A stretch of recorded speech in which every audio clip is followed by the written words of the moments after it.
Assalamualaikum warahmatullahi wabarakatuh. Kami dari kelompok 2 ingin mempresentasikan makalah kami yang berjudul Manajemen Pembiayaan Bank Syariah.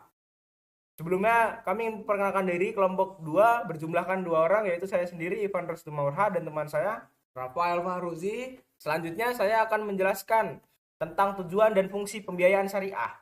Tujuan dan fungsi pembiayaan syariah memahami peran pembiayaan syariah tidak hanya untuk profitabilitas, tetapi juga untuk pembangunan sosial dan ekonomi. Lalu dasar hukum.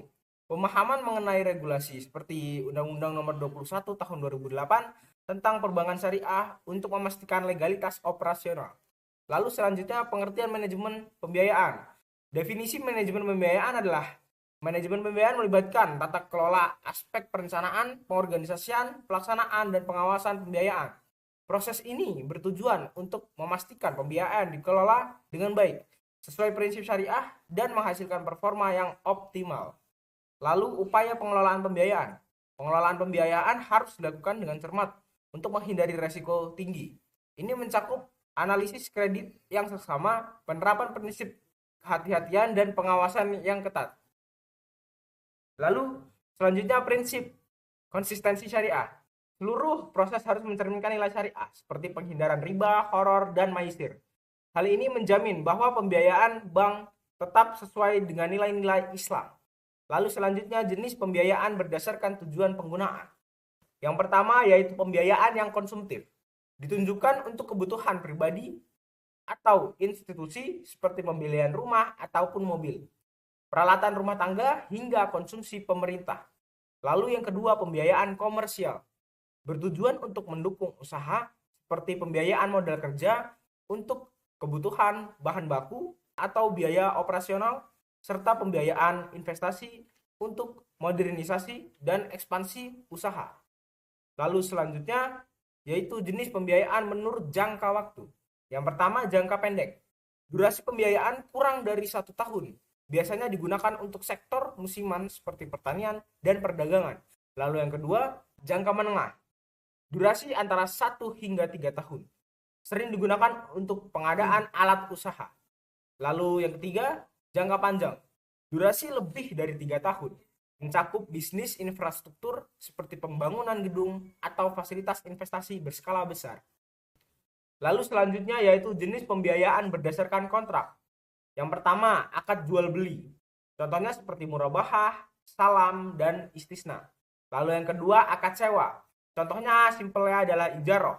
Lalu selanjutnya adalah akad bagi hasil, yaitu melibatkan kerjasama modal seperti mudharabah atau modal dari bank dan musyarakah dari modal bersama. Lalu yang terakhir akad pinjam kor, yaitu pinjaman tanpa bunga.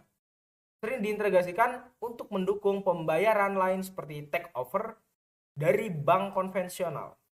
Selanjutnya ada menghindari riba. Definisi riba. Riba adalah tambahan yang dilarang dalam Islam terhadap nilai pokok dari suatu pinjaman atau transaksi utang. Sistem ini bertentangan dengan keadilan yang diutamakan oleh hukum Islam. Selanjutnya ada larangan dalam Al-Quran. Dalam ajaran Islam, praktik riba dilarang secara tegas. Hal ini sesuai dengan nilai moral untuk menjaga keadilan dan menghindari eksploitasi ekonomi. Selanjutnya yang ketiga ada alternatif tanpa riba. Bank Syariah menerapkan sistem jual beli atau bagi hasil sebagai pengganti riba. Metode ini tidak hanya sesuai syariah tetapi juga menjadi pilihan untuk transaksi yang adil dan transparan. Yang selanjutnya ada prinsip operasional. Yang pertama itu adalah menghindari goror. Tidak ada ketidakpastian dalam kontrak bank syariah menjamin kejelasan nilai, objek, dan ketentuan transaksi. Selanjutnya menjauhi maisir. Tidak ada perjudian atau spekulasi atau aktivitas berbasis peluang.